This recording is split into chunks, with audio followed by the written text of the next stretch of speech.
Ancient Illumination series as well as the Umbani Chronicles, and I'm joined once again by Andrea Rose Washington. Hello. She is the author of Adalithia, Elendil, books 1 and 2, and Almond Tree's Magic. So if you like sci-fi and fantasy stuff, there will be a link to both my author website and to her link tree, so you can get all of her books and things that she's involved in. Today we're back talking some more Vox Machina. Spoiler alert, if you have not watched up to at least, I believe, episode 7 and 8, which is what we're discussing today. Hmm. Streaming now on Amazon Prime. It's an animated show about a cool uh, fantasy troupe, I guess, group, war It's party. yeah, like a like Dungeons and Dragons Yeah, quest team, war parties. It's amazing. it is. It's a really good show. Don't let the looks fool you. This is definitely not for children. It is adult based with adult themes in addition to the fighting and violence that you'll experience. There's a lot of sexual innuendo and a lot of Is it comedy. innuendo if he just spells it out for you? Very, very true. Very true. After we left off last week when we watched episodes 5 and 6, the crew was split in half. Uh, 3 or 4 people went one way, and three, I think Scanlon, Grog, and Pike got separated from the rest of the crew as they were Mhm. teleporting away from the Black Dragon that they were fighting after getting. They were going for the second was it Bestial. vestige. Yeah, the Vestige. sword, the vestiges. So yeah, this was interesting. We were kind of wondering at the end, like, where did Pike, Grog, and Scanlon go when we didn't see them Mhm. pop up immediately at the end of episode 6? We see that Keyleth, Percy, Vax, and Vex all end up in the Fey realm. Mhm. So they're in this fantasy realm with the, I guess it's an elven, well, at least not elven specific, but we do end up seeing them later that they something else happens, I think, in the second episode that we were unsure of. But they end up in this Fey world that they had seen. Scanlon, I think, saw this in a vision that was given to him uh, from one of the Sphinxes, where this other vestige, the bow that they're going after, where Vex, I believe, wants to try and fight off the Chroma conclave of dragons that's running roughshod through everything right now.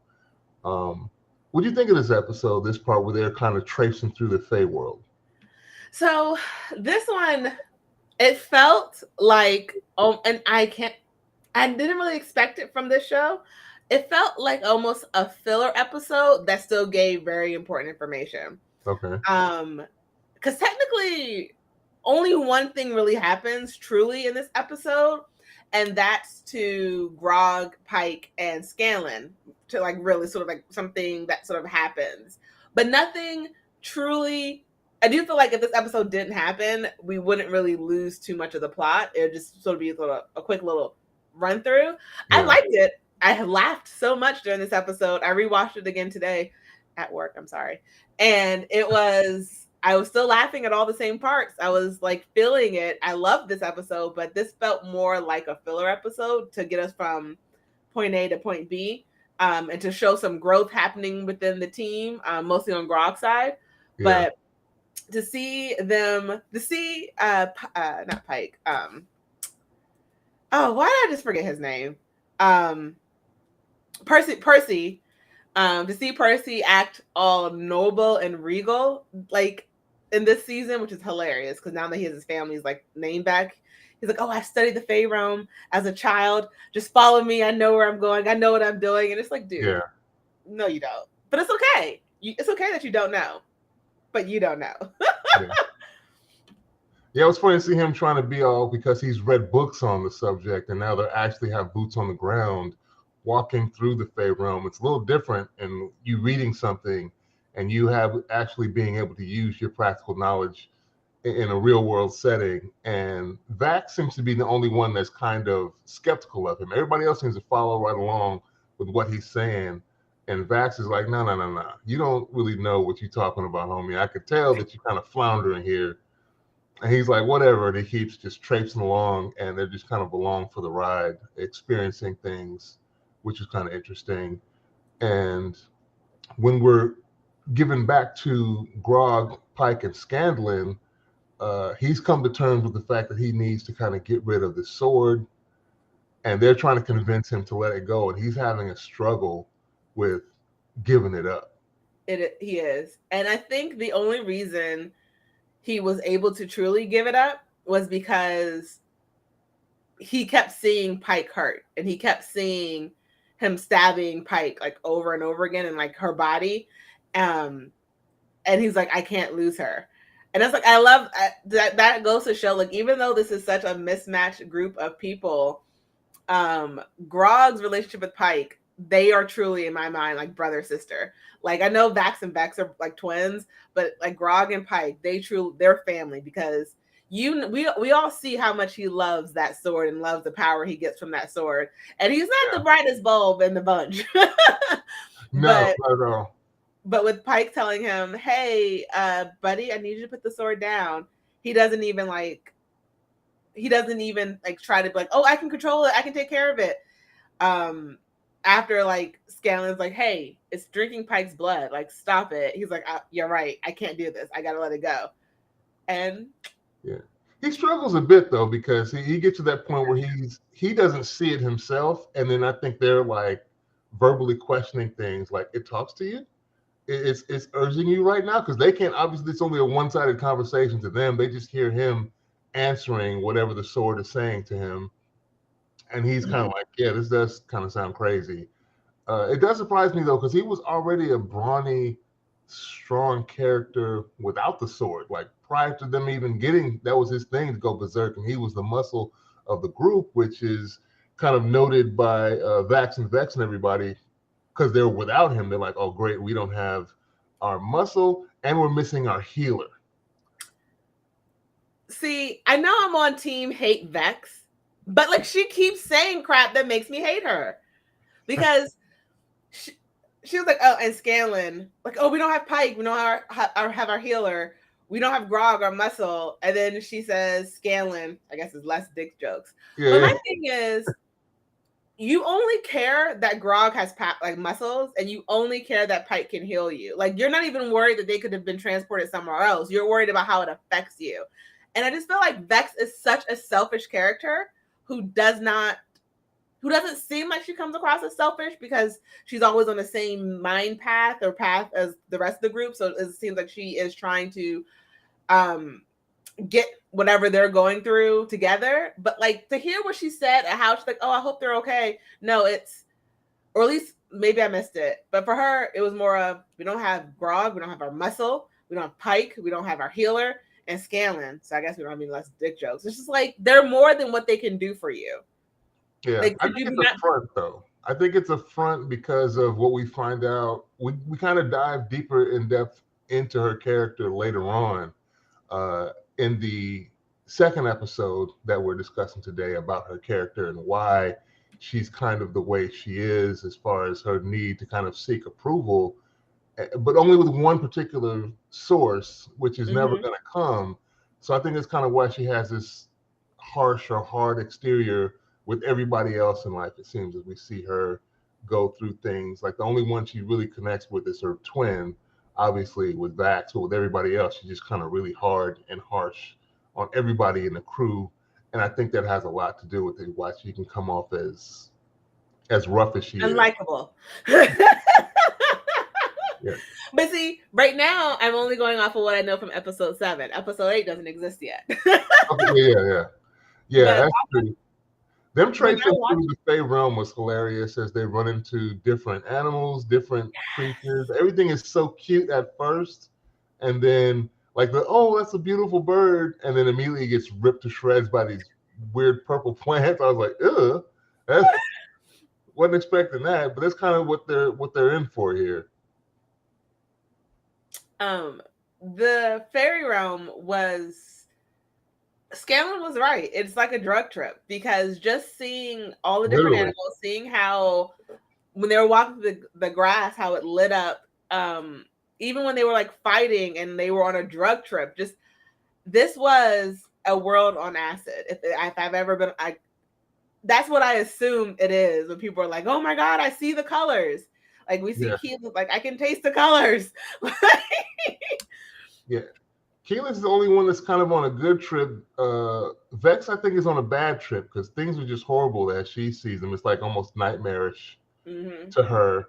Whereas until the very end, when they're kind of coming out of it, Keelan seemed to be having a really good time, and she was one of the. It's like a stereotypical. I was at one with nature and connected more than anything else ever in life, and you just don't understand it. She seems to be like back in the day, one of those weird people that's like, you got to do shrooms, you got to do acid, you got to do this, and you're like, no, there's absolutely no way I'm doing any of that. And they're like, but you don't understand. I was like, I guess I'm never going to understand. But she's having a really good time with it.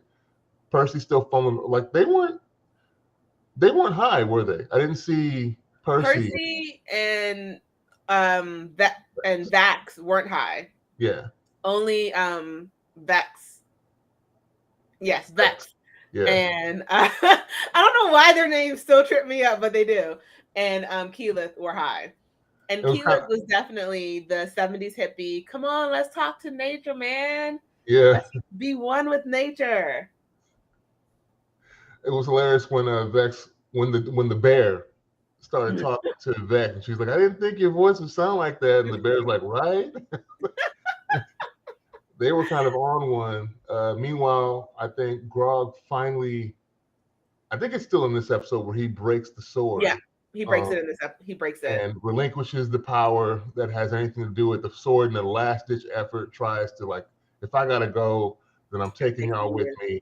And he explodes. This kind of weird blood explosion comes out. And next thing you know, Grog is, like, cracked out. He's super skinny. He can't even pick himself up. Like, to the point that Scanlan could carry him. Yeah. That's how light that dude was. Like, I mean, granted, and Scanlan was struggling a bit, but the fact that he still had the strength to pull this decimated, emaciated Grog, I felt so bad. I just wanted to give Grog a hug. It was a big sacrifice, but I think this has to come back to what that old guy in episode, I think 2 said, and then what even the Sphinx said, where does your power come from? Yeah. Because like we're so used to seeing his power be the physical manifestation of like his muscles. Yeah. And now those are gone. Or at least they're gone right now because we don't know if they're coming back or when they're going to come back. Or we're going to get a montage of him working out and lifting trees. We'll see. But it's like, oh, when that happened, I was like, okay, he's going to learn where his power comes from. And then like he's going to like boom, boom, boom, become muscular again. Yeah. My boy is a waif, and we get like a weird little montage of Pike and Scanlan basically helping him every step of the way, having to carry him. At some point, he has to put his pride down because at first he's like, I don't need no help. I can do this myself. And it's like the only thing he can do is like legs are on the ground, his booty stuck in the air, and his chin's just dragging along as he just pushes himself. And they're like, not even a little? And he's like, I guess, yeah, I need a little help. And so they help him along. They're doing like fireman's carries together. And then at some point you see Scanlan's purple hand carrying him through obstacles. He's falling into thorns and all types of trouble. And eventually I think they put a litter together, literally just to like drag him along. And we don't yet know where they're going, but they're just kind of traipsing along as they're carrying him. Go ahead. I have to say, it was really cute to see, like, for some reason, like I said in all the other episodes, I feel like they're like just crapping on Scanlan this season out of nowhere. And we see that Scanlan truly is being very selfless when it comes to his friend, because he's not making fun of him really. He's like, he knows that Grog is in a very vulnerable spot. He's helping him drink water. He's helping him stay hydrated. He's moving him. Like he's being this really awesome person. And I think that's also why Bex irks me this episode. But there's also really sad sometimes because he doesn't know how to portray, Scanlan himself doesn't know how to portray himself as vulnerable, really. Yeah. And so when Pike makes a mention of it, he like makes a joke and Pike just turns away and he's like, no, that's not what I meant. And it's just like, Scanlan, I just want to give you a hug after you take a shower because I don't know where you've been. But like, but I feel like Scanlan is really showing that he's not just a comedic relief. He really does truly care for his friends, and he really does care for Grog, because not everyone's a nurturer. Not everyone's gonna sit there and carry you across a land, not knowing where you're going, gonna make sure you're not choking when you're drinking water. Like, it seems easy, but it's not to really, when someone's relying on you like that. So I feel like Scanlan really did show that he really truly cares for his friends and will care for them and not make them feel like they're anything less because they need help. Yeah, and Pike calls that out. Like you said, she mentions, like, I never would have thought I'd seen this side of you. And he's like, what are you talking about? And he's like, you're being a caregiver, and that's nice. And he doesn't even know how to take that compliment. And that's why I think he kind of ruins it in the end with the joke. It was like, well, you like this, and wait till you see me in I could put my hot, sexy nurse outfit on. And she, at that point, that's like, you ruined it. She gets up and walks off, and he tries to recover from it, but really can't. It was a good moment. It was a funny moment. And that's kind of the dichotomy of this show, with all the elements that are put together, the violence and the fact that it's animated, the action, and then you have these kind of grounded emotional moments kind of interspersed into the story, speaks to the quality of it. At the same time, where it's being funny and raunchy and all the other things that we get along with it, it's kind of good to get these other aspects. It really is. I was talking to my brother about this show, and I was asking him how he watched it, and because he loves things like this too, and he was just like, I didn't know what I was getting myself into when I started watching this show. You don't, yeah. I'm saying this because, like, season 1 and season 2 are vastly different, and we're getting such vastly different characters, and we're seeing their growth in a way that I wasn't really expecting after seeing season 1. Like, it's not like I didn't expect them to grow, but like at the rate that we're seeing it happen, how quickly it is, how we're getting more of their backstories and getting more of their interconnections, and how I'm hating on one character a lot. I wasn't really expecting their growth to happen the way it is. So it's like everyone gets into the show thinking it's going to be something, and it's not. It's something else. And then you go into season 2 thinking, okay, I know what to expect now because it's season 1, and season 2 is like you thought you knew what to expect. Yeah, that's another interesting aspect, how this show kind of surprises you with what you're getting.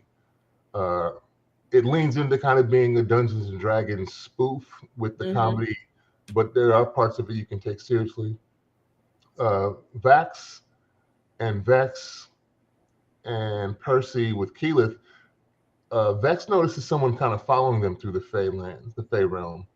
And we get introduced to this character. It looks like a satyr, like Garmili is his name. And he's taking notes and following them around. They try and force him to kind of guide their way. And he's a extra person to kind of call out the fact that Percy doesn't really know where he's going. But he offers occasionally, like, I can help you guys on your way if you want it, but you have to ask for it. And stubbornly, Percy at first is like, we don't need your help. I know where I'm going. And they kind of traipse on until finally he gives up after a while, when they've gotten themselves into a whole bunch of trouble with the weird, like, those weird reeds that they walk through that's supposed to be nice as long as you have a good attitude. Obviously, everybody in the crew does not have a good attitude. But I think more importantly, because Vax is wearing the vestiges of the basically the goddess of death, it's going to have a certain effect no matter where he goes, because things are just at him. Even if the rest of the crew is being cool, things are kind of antagonistic directly towards Vax, and Percy basically is like, yo, I got your back no matter what. I'm going to try and help you. He's like, I didn't ask you to help me. But they end up getting this weird guide, and that's where they end up at the end of this episode.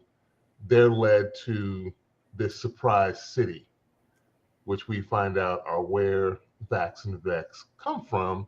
And this was kind of a whirlwind, because we find out the city can just teleport when they wanted to. So yes, it can teleport, but like only in dire, like not just like, okay, we're gonna move here, but like it only used as a last resort. Yeah. So that makes me, I feel like that's also weird to throw in there, because I want to say from season 1, I was led to believe they were the last of their kind, or maybe it was just like their mother's dead and that's what it was. But like I was led to believe they had no more, like their people were no longer alive, That's Well, how. I don't know if where you would have gotten that. I understood that they were leaving because Vax convinced Vex that because their father was being a jerk, and we find out later he's still going to be a jerk, but they just left him and that life behind them because for whatever reason they're diluted, and he wasn't very proud of them, obviously, so they just left them behind. I didn't get the impression that they were all dead. Well, no, so I got the impression from the opening scenes. Okay. So there's a scene of them like holding hands together in front of like ruins. And so I like in the opening like the opening credits or whatever. Mm-hmm. And so it always made me think, okay, their family's dead. Like that's why it's just them. That's why they don't talk about their parents or their siblings or anything like that because they ain't got any. Because every time I saw the opening credits, even all from season 1, it was like just them two and like rubble around them, and then like it jumps away. And so I was like, oh, okay. And then this episode, and then sorry, in this season, we learned more about. I think it was like episode 5 or 6, how they grew up. It was like, okay, so they did have a family, and then they disappeared. And I was thinking, okay, maybe at one point, maybe they tried to go back, and their family was gone. So it was just, I always thought from the opening scene, their family was dead because they were just sort of standing in the middle of rubble. Interesting. I might probably have to go back and peek that out, see if I get that too. We're left at the end of this episode, similar to the last episode, with like back-to-back cliffhangers where they just leave us in the middle. They're approaching the city where they're from, that's somehow teleported from their other dimension to the Fey realm, and that's how they leave it there. And I believe Pike and Scanlan end up finding her great-great-grandfather's house before that, at the end of, but they're both like stuck in limbo. They find the home, and we don't know what's going to happen, but he takes them in at the end, and they're left like looking over the horizon at this city that they think that Garmley has tricked them into coming to. Yeah. Yeah. And that character's the whole thing too. Yeah, that character's the whole thing. There's a cliffhanger with him at the end of the next episode, but we'll take a break real quick, and then we'll start talking about the 8th episode. Talk to you in a second.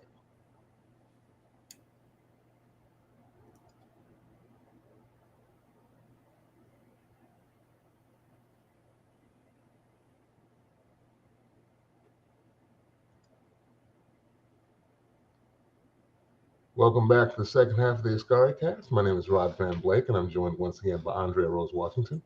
Hello. And we are continuing our talk about Vox Machina. We just finished our wrap-up of the Fey, I think is what's the title? The Fey Realm. The Fey Realm. Mm-hmm. And now we're talking about Echo Tree, which is the 8th episode of Vox Machina Season 2. Where we catch up and we see that they are now entering into the city of the elves that Vex and Vax are actually from. Their father has moved this city into the Fey realm, and they now have to cross over and go through it, according to Gammerly, because if you go around it, you're going to have to go through Pixie Land, and you don't want to mess with the Pixies. So you don't want to tangle with them, so they have to go through, which puts them in an awkward position because Vex and Vax are from this royal family of notoriety, and they're going to have to obviously deal with their family once they go through. And we see that Pike and Scanlan and Grog have found the home of her great-great-great-grandfather, and obviously because I guess she comes from a long line of healers, he is going to come up with these weird-ass home remedies to try and fix Grog and bring him back into normal form, which ends up being kind of crazy when you see what they end up putting him through with that whole thing. So Vex, Vax, Percy, and Keyleth are trying to sneak through this city, which obviously is not going to happen. They end up bumping into some guards. Vax and Vex drop their pop's name, and so immediately they're admitted to get an audience with their father, which does not go well. But I will say, Vax didn't want to, like, he was annoyed that he had to say we're his children. Like, you could tell if they could have gotten through the city without being caught, they would have done so. Yeah, I mean, I think if he truly didn't want to, I guess they could have tried. They didn't really try very hard, because as soon as they were stopped by the guards, They take us to whatever the guy's title is, and then he does mention somewhat reluctantly we're his children, like we're his kids, whatever. And so they're brought before them. We find out they have a half sister. So whatever happened to mom's, he done moved on and started another family and got a little half sister that they get introduced. So that was kind of sweet. So it made me think though that they knew about his wife because they weren't surprised. They knew her name, and so they weren't surprised that he was married. I think, but they were surprised that he had another kid. Yeah. But it was also nice to know that even though with their issues with their father, they didn't immediately look at their sister like, "Forget you, we don't want you." They were Yeah. so sweet with her. Yeah, they were welcoming. She likes Vex's feather, and so she ends up giving her the feather. Oh, you like it? It's yours now. And she's like, "Father said you're the twins. You'd never return." So that was Trust kind of me, they didn't want to. yeah, because my man is not welcoming to them at all. And it's kind of weird because you see that Gary, whatever the satyr's name, he disappears awful lot this episode. Like once they go in with the family, I don't remember really seeing him around when they're dealing with Pops and them. He like disappears and then only reappears once they come back out to leave on the other side of that. I feel like so because this is a Dungeons and Dragons type show. Like, this is based off of a Dungeons and Dragon campaign. They're a campaign. That is the word I was trying to think of in the first half of the episode when we were trying to think what they were. Yeah. It was a campaign, but I feel like he's acting like their dungeon master, like throwing them into scenarios and then jumping out to see how they're going to handle it, and then jumping in again is like, all right, I lead you to this spot. Oh no, danger. How are you going to get out of it? Without me, deuces, I'm gone. So it's like he's acting like their dungeon master in this campaign. Like, I'm going to bring you somewhere to see how you handle it. If you're going to survive, what are you going to do? And then I'll come back. That makes a lot of sense, yeah. And if anyone, I don't know if you've ever played tabletop RPGs, but the dungeon master can make or break a campaign as to how enjoyable or not it is for people playing. They can't seem to kind of have a vendetta for certain characters that you have in the game and make things easier, or can make them really difficult, or make sure that the loot that you end up finding is not good, and people can be upset about that. But yeah, they're going through it. They're having to deal with their father, and he gives them safe passage through the city after being really insulting to them the entire time. Straight up, and I just want to girl has daddy issues because he straight up disrespects everyone, and you still are like, it's fine. I'm sorry. It may be fine for him to treat you like dirt, but he ain't treating me like dirt. Who is he talking to this way? And it's like, she would never let anyone else speak to her the way that she allows him to speak to her. And it's just like, why? He has never given you a reason to act like he loves you. And that makes me wonder, does he treat his other daughter this way? Or does he love his other child because she's like a full elf? Like, do we... Because, like, what is your... Because we learn more stuff later in the episode, and we'll get to it when we learn it. But just the way that he speaks about her brother, their friends, and she's just like, it's fine. And I'm like, why are you allowing this man to disrespect you? Like, you know it's wrong. And this is also another reason why I don't like her. Because I find it... issues. Yeah, I do find it hard to believe that Vex and Vax's father have never heard of them, given it the reason that they teleported the city was because of the stuff going on with the Chroma Conclave, and the fact that they had obviously slain a dragon prior to all that happening. So they probably have some renown, some fame, or would be infamous in the lands at this point. But he's playing like... Vox Machina. I've never heard of this. What is a Vox Machina? Keyleth, there's a point where Keyleth is like kind of confused. He's like, we are Vox Machina. I just wanted to backhand her father. So, like, I don't even want to call him her father. I just want to call him her sperm donor because he's not. He just aided in their creation, but he's not instrumental in their lives. He's not a father figure, and I need her to get her ish together because she would never allow anyone else's parents to talk bad about the group or their siblings or their friends. But you can't get over your issues, but you're gonna talk about Scanlon. All right, like I'm just sorry. And Percy tries to trump up because he's from a royal family that he somewhat kind of recognizes. And then when he sees the decree that they're given to give them safe passage through the city, but he's like, I can't speak for what happens once you get outside these walls. And Percival is like, yeah, you need to change this because this needs to say Lady Vexalia, this and that. And he's like, I'm not gonna make up some title for her just because, like, did you forget this is my daughter? I know who she is. And he's basically like, I'm expecting him to be like, I know she's a mudblood and she's not really whole elf. Get out of here with that. Oh, I hated that scene. I just really wish she would have allowed Percy to hit him. Just hit him once. The dude needs to be, I think if the guy was broken down just once, it would have been fine. Everything would have been good. Like he would have like, oh, all right, you guys, all right, you got it. I'm wrong. I'm a bad father. I'm gonna take my tail inside the house. Good luck. I love you. Yeah, they end up taking the decree with them and leaving on the other side of the city to this land to find this mystical bow, one of the other vestiges that they're looking for. And it's immediately like the satyr pops back up and they start hearing voices in this forest. And he's like, just don't give into the voices, and you should be okay.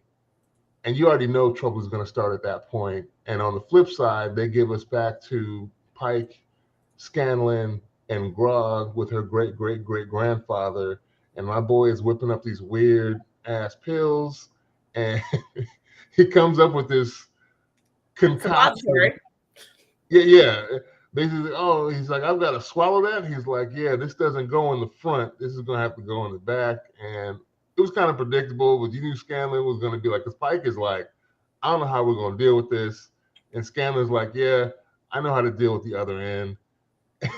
And so, again, this is, well, one, I want to say, I love how Grog knew her great-grandfather. Because, like, he recognized Grog immediately. So, I mean, that means their friendship has been here for years.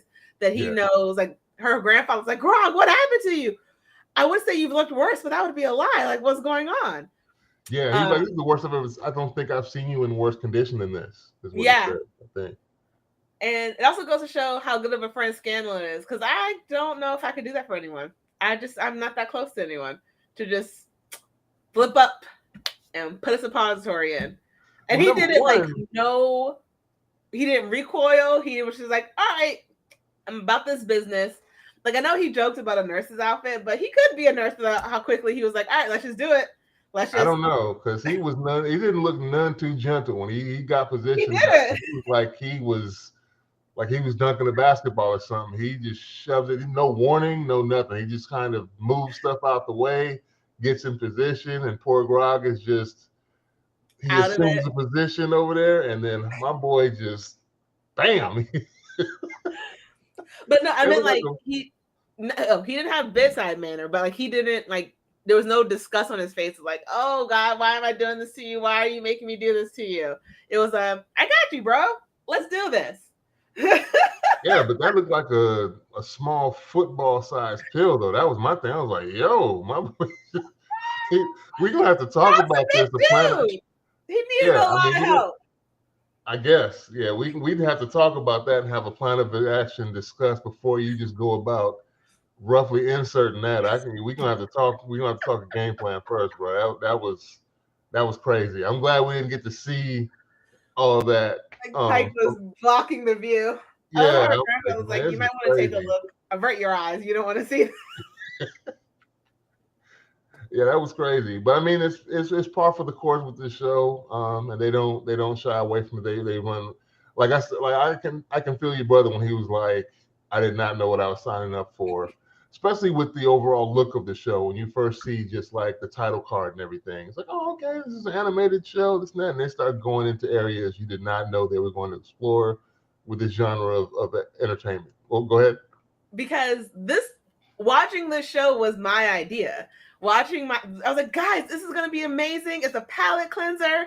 It's nothing heavy. Just something fun to talk about. One episode in, what did I do? 2 episodes in, 3 episodes in, what did I do?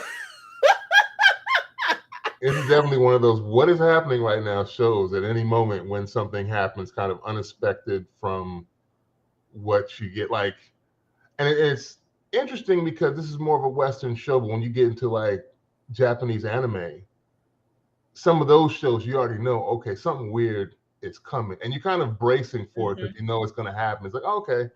But with this, it was more kind of a blindsided type of thing when certain things happen in this show.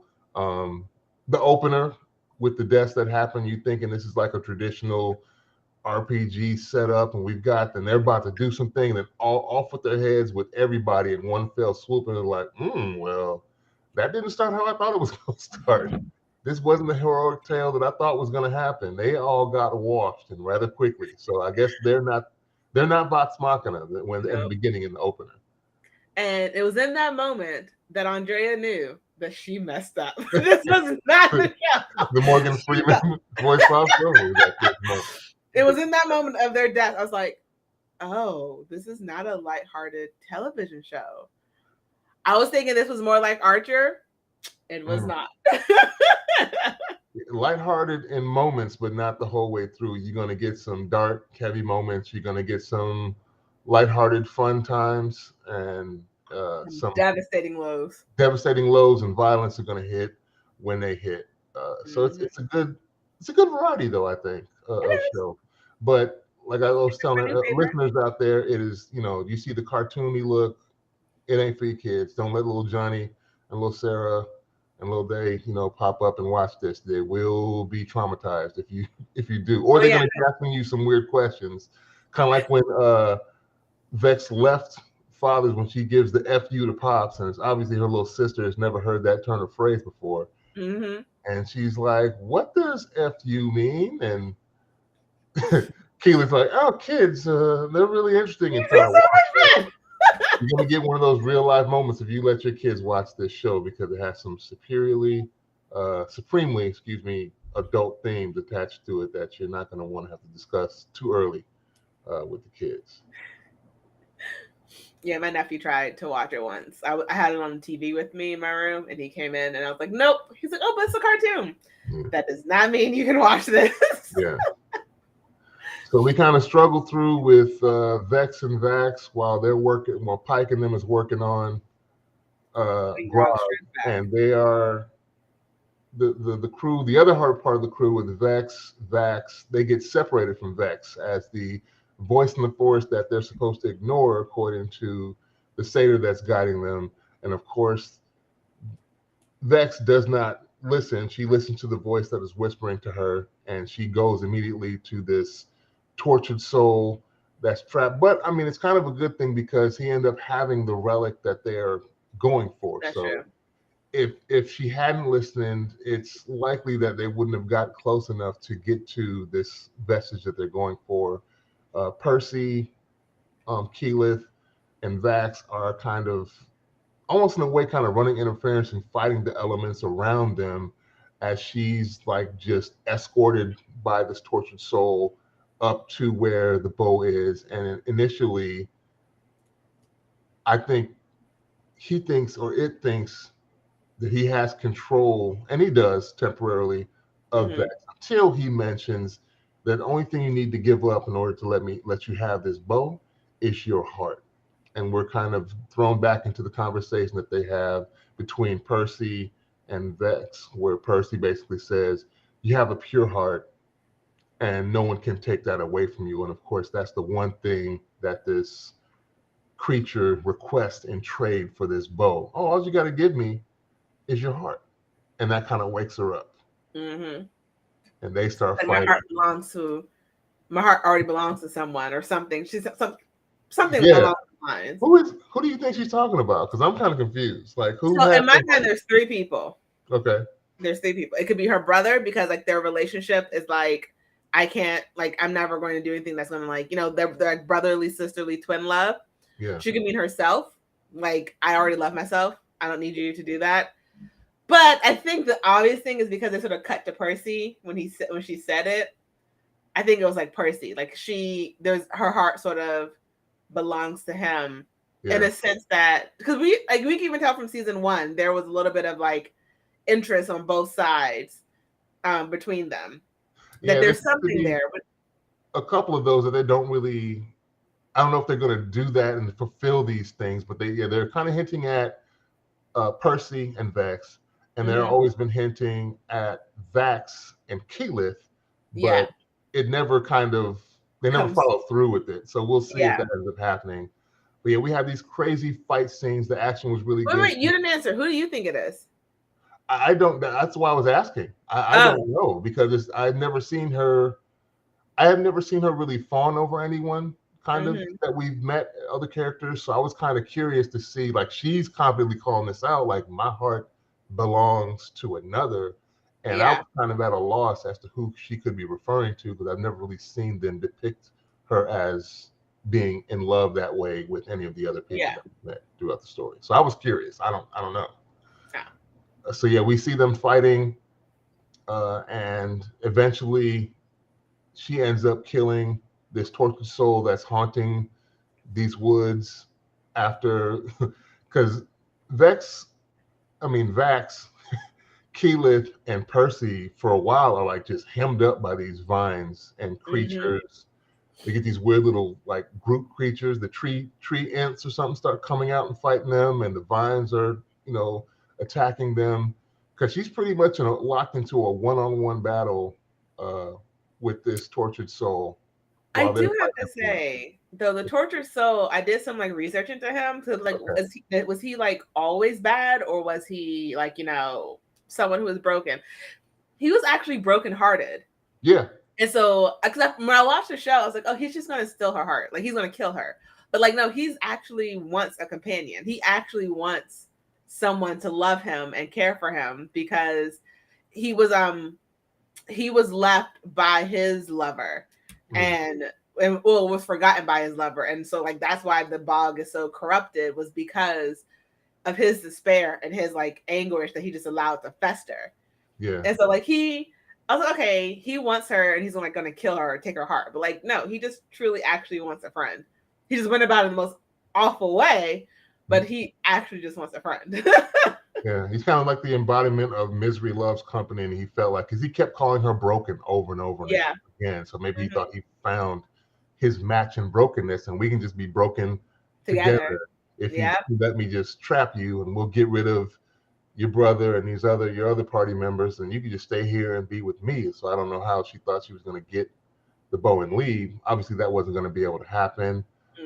They end up fighting their way out and returning with the bow, and it was kind of interesting that she didn't take the bait in the end, because we don't get a resolution with Grog, but he does fess up that my uncle owns the gauntlets, which is another vestige, and so they know where the gauntlets are. He knows who killed him. His uncle killed him, but we don't see him made whole yet. Yeah, at the end of this episode.